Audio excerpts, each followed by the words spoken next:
You look so beautiful. Did you locate the cure? Depending on how you interpret Star Trek, Section 31 is either an entity that makes sense and a necessary evil, or it's something that completely destroys what Star Trek was supposed to be, or it's used far too much as the boogeyman to explain things that don't make sense. I'm sure there are other opinions on the subject, but those are generally what those in the fandom go to. So you can make up your mind in which group this video essay will be, as I'm going to discuss how Sisko was definitely a part of Section 31. Oh, and he actively assisted the clandestine organization throughout Deep Space Nine's run. Let's just get into it. Resistance is futile. You will disarm your weapons and escort us to Sector 001. When looking into who Section 31 might want to recruit, the prime individuals are likely to be ones with no real ties, nor those who have family, or have very little family. Recruiters probably look for someone who had recently been a part of an operation or event that forced that person to see firsthand what happens if Starfleet isn't prepared and no one else can stop evil from winning. Damn it! We just can't leave her here! Bonus points if they get to watch someone they love in the carnage die.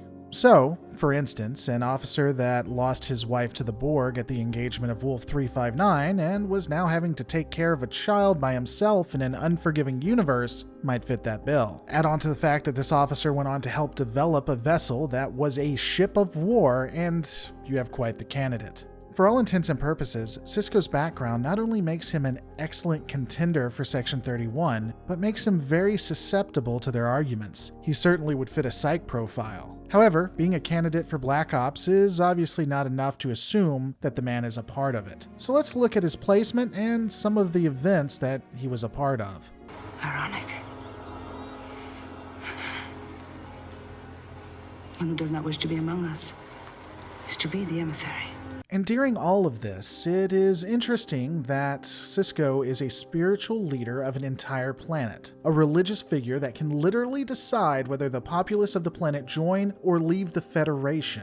This is highly unorthodox. It flies in the face of Starfleet's largely sectarian nature and strict requirement of non-interference in other cultures internally. It would not fit Starfleet's dogma and in fact appears to be a contradiction. I do know that it's stated Starfleet was uncomfortable with his role, but you would think they'd do more than that. That said, him being a religious figure is a prized position for a Section 31 operative. In fact, given Sisko's connections to the Admiralty and his command for operations within the Dominion War, this is a prime position that allows Section 31 to help guide that war to ensure Bajor does what they want, but isn't so high level that Starfleet counterintelligence would actually notice. Now let's look at some events. Admiral? Would you say that our people on the station are in danger? Yes. Then there's no other choice but to evacuate. We'll have to worry about the long-term political implications down the road. That's an order, Commander. In 2370, the crew of Deep Space Nine uncover a coup by a Bajoran religious cult to overthrow the legitimate government of Bajor. Sisko is directly ordered to abandon Deep Space Nine as the Federation is not going to get involved due to the Prime Directive.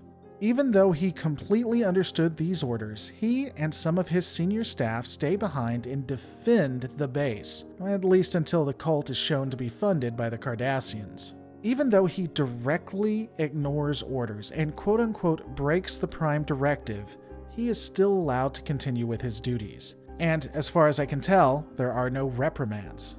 You expect me to believe that a decorated Starfleet officer, the pride of the service, is going to poison an entire planet? That's exactly what I'm going to do. In 2373, Sisko is in pursuit of a Starfleet trader known as Michael Eddington. The captain dedicates a large amount of resources from Deep Space Nine to capture the wayward officer. This includes the use of a Defiant-class warship. In the end, Sisko orders the firing of a biogenic weapon into the atmosphere of a planet that had a Maquis settlement. The weapon pollutes the atmosphere, making it toxic to humans and other species, but not Cardassians. The innocent men and women on that planet who aren't connected to the previous events Eddington did had to immediately begin evacuations, though it's never known if everyone was able to escape. Sisko never reached out to Starfleet Command to ensure that it was okay to commit this act. No permission had been granted, and it was never brought up again.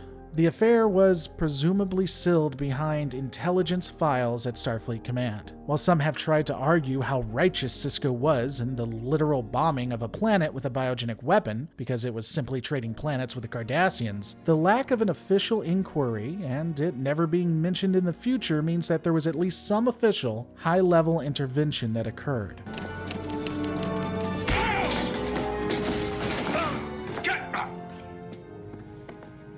You killed him. That's right. In 2374, Sisko enlisted the services of a quote-unquote former Obsidian Order officer to create a holoproduction that was shown to a high-level Ryan-Su senator in an attempt to deceive the Romulans into believing that the Dominion were about to attack. This deception of a fellow Alpha and Beta Quadrant power was done to ensure that that power committed its forces into a bloody war. A war where hundreds of thousands of Ryan-Su soldiers would lose their lives. Amazingly, the plan was approved by the Admiralty quite quickly. But I was off the hook. Starfleet Command had given the plan their blessing.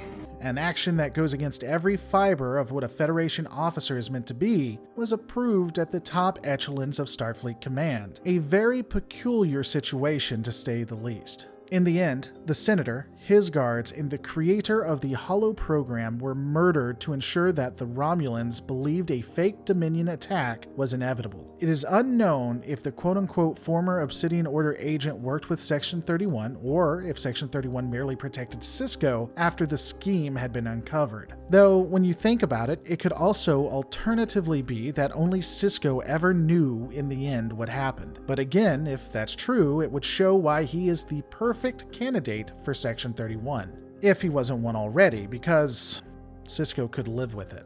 At 0800 hours, station time, the Romulan Empire formally declared war against the Dominion. They have already struck 15 bases along the Cardassian border. However, even though those events and his status are interesting and are up the alley of Section 31, there are two other affairs that Sisko is connected to that are definitively Section 31 operations. I doubt you brought us all this way just for a debriefing. Of course not. Ben, Earth is in danger. In 2372, Starfleet Security recalls both Captain Sisko and Odo to Starfleet headquarters to assist in forming security measures that protect against a probable changeling infiltration. While Odo assists in creating these measures, unbeknown to him, he is infected with a morphogenic virus that ultimately will spread to the Great Link. While it was Starfleet that requested them both arrive, it is possible Sisko was aware of why Odo was coming with him, that it was not just to assist in creating countermeasures, but to get him infected. Now, there is no direct evidence, and the episode shows them trying to discern what is going on relating to the coup by Leighton, but that doesn't mean that he isn't doing a dual mission. I could theorize that Sisko had been tasked by Section 31 to look into Leighton, so it was two birds, one stone, but that's a stretch and doesn't square up with dialogue. It's more likely that Sisko wasn't aware of the intent to use Odo as Patient Zero, and Section 31 had another agent that was handling it. However, that does lead into my last point. You look so beautiful. Did you locate the cure?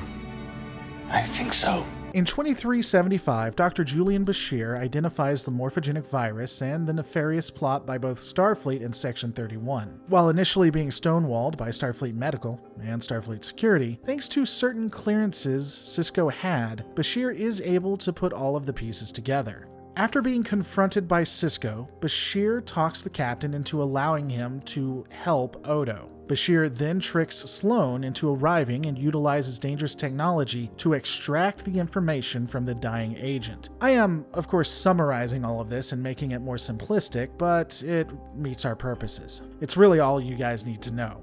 This event does raise a few questions. Why and how did Sisko have the clearance to bypass Section 31? It's possible that it could be due to his status on Deep Space Nine, as well as his position in the war, but that's kind of suspect. We also know that Bashir sent information to Starfleet, and it's presumed that's how Sloane knew. But it's also possible that Sisko just told Sloane. Finally, as soon as Bashir woke up, Sisko is keenly curious if the doctor had gotten the information. He wasn't as worried if the doctor was doing okay, nor was he worried about the chief engineer. His first question is, did you get it? On that note, the only person who says Sloane is dead is Sisko, which brings up a curiosity. Was Sloane actually killed? I mean, he has faked his death before, and if Sisko was an operative, perhaps he found some way to save the man. Indeed, perhaps Section 31 wanted to get Odo a cure, and all of this was just theater for the doctor so that he would be able to obtain the information.